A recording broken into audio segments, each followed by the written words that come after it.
সিরাজ পাহাড়ের গহীন জঙ্গলের দিকে যাচ্ছে। এই দেখে আমি বললাম, এই সিরাজ, জঙ্গলের দিকে কই যাস?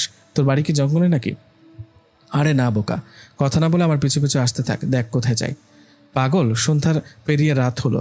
রাতে দুজনে জঙ্গলের দিকে যাচ্ছি, কেউ দেখে ফেললে কি ভাববে? সন্দেহ করবে তো, চোর ডাকাত ভেবে। এই গহীন জঙ্গলে কে আসবে বল? আমার সাথে আর কিছুক্ষণ হাঁট, বুঝতে পারবি। সিরাজের কথায় আর কথা না বাড়িয়ে ওর সাথে সাথে হাঁটতে লাগলাম।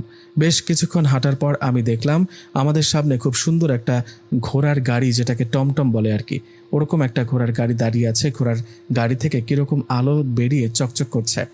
জঙ্গলের মধ্যে ঘোড়ার গাড়ি দেখে সিরাজকে বললাম, এই সিরাজ দেখ, জঙ্গলের মধ্যে ঘোড়ার গাড়ি আসলো কোথা থেকে? ভয় পাস না, ওটা আমাদের নিতেই এখানে দাঁড়িয়ে আছে। কি, জিন রাজ্যে যাবো ঘোড়ার গাড়িতে নাকি? হ্যাঁ, কথা না বলে আয়, ঘোড়ার গাড়িতে উঠে বস। কথাটা বলে সিরাজ সেই গাড়িতে উঠে বসলো। গাড়িতে বসে আমাকে বলল, হোসাইন আয় আয়, আমার পাশে বস। ওর কথায় আমিও ঘোড়ার গাড়িতে উঠে বললাম। কিরে, ঘোড়ার গাড়ি একা দাঁড়িয়ে আছে, গাড়িয়াল কই? গাড়ি চালাবে কে? সিরাজ বলল, কেউ চালাবে না। তুই ঘোড়া রূপে যাদের দেখেছিস, এগুলো সাধারণ ঘোড়া না, এগুলো জিন। কি, জিন? হ্যাঁ, সবকিছুতে এরকম ভয় কেন পাস বলতো?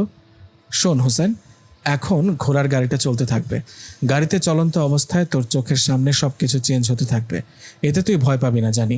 বেশিক্ষণ লাগবে না, তাড়াতাড়ি আমাদের রাজ্যে পৌঁছে যাব। সিরাজের কথায় আমি ওর হাতটা ধরে বসে রইলাম। এদিকে সিরাজ আদেশ করায় ঘোড়ার গাড়ি চলতে লাগলো।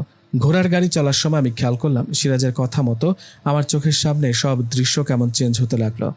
এভাবে বেশ কিছুক্ষণ পর ঘোড়ার গাড়ি একটা জায়গায় এসে দাঁড়ালো, আর আমি তখন আশেপাশে তাকিয়ে অবাক হয়ে বসে রইলাম। আমার এই অবস্থা দেখে সিরাজ বলল, কিরে নাম, আমাদের জিন রাজ্যে চলে আসছি তো। আমার বোনের বিয়ে দেখ কেমন সাজানো হয়েছে। সিরাজের কথায় ঘোড়ার গাড়ি থেকে নেমে হা হয়ে দাঁড়িয়ে রইলাম, কারণ সবকিছু রূপকথার মতো লাগছিল। এত সুন্দর জায়গা আগে কখনো দেখিনি।